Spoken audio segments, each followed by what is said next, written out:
বকল নদিয়াপাৰাত মৃতদেহ উদ্ধাৰ হোৱা লোকজন গহলকণা সিংপাৰাৰ পাৰ্ল চাংমা বুলি জানিব পৰা গৈছে।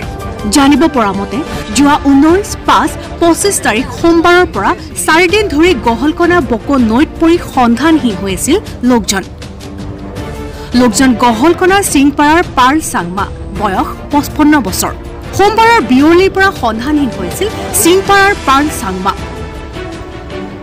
যোৱাকালি লোকজনৰ সন্ধানত SDRF বাহিনীয়ে অভিযান চলাইছিল যদিও সন্ধান উলিয়াব পৰা নাছিল। আজি নদিয়াপাৰাৰ স্থানীয় লোকে সন্ধানহীন হৈ থকা পাৰ্ল চাংমাৰ মৃতদেহটো নদিয়াপাৰা দলঙৰ তলত উপঙি থকা অৱস্থাত প্ৰত্যক্ষ কৰে। ঘটনাস্থলীত বকো আৰক্ষী উপস্থিত হৈ মৃতদেহটো উদ্ধাৰ কৰি থানালৈ প্ৰেৰণ কৰে। News desk report DN24 news. হয়, যিজন ব্যক্তি বৰ্তমান ইয়াতে মানে পোৱা গ'ল, মৃতদেহটো পোৱা গ'ল, সেই মানুহজন আচলতে গহলকণা নিবাসী, সিংপাৰা নিবাসী হয়।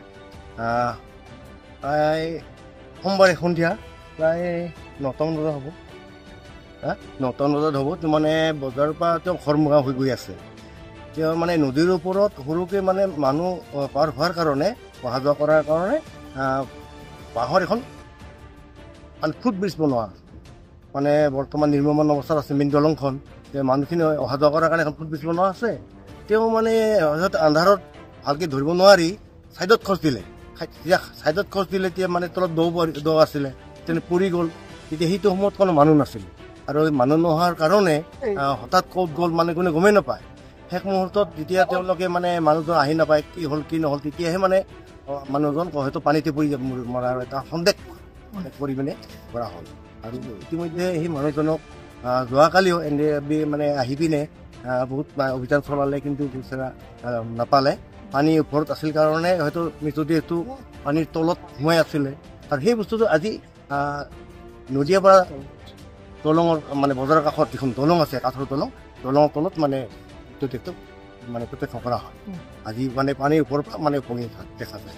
এতিয়া প্ৰশাসনৰ লোকে আহি মৃতদেহটো বৰ্তমান আমাৰ স্থানীয় গাঁওবুঢ়া আছে মন্টু শৰণীয়া, তেওঁৰ সহযোগত আমি সকলোৱে মিলি মানে প্ৰশাসনক মানে কথাখিনি অৱগত কৰা হয়। আৰু তেওঁলোকৰ মানুহখিনি আহি বৰ্তমান তেওঁ ইয়াৰ পৰা উদ্ধাৰ কৰা মানে মৃতদেহটো উঠোৱাৰ ব্যৱস্থা কৰি থকা হৈছে। আৰু লগতে স্থানীয় ৰাইজেও ইয়াত আহি সহায় সহযোগ কৰিছে। তেওঁলোকৰ নিজৰ মানুহখিনিও ইয়াত আহি সহায় সহযোগ কৰা দেখা গৈছে।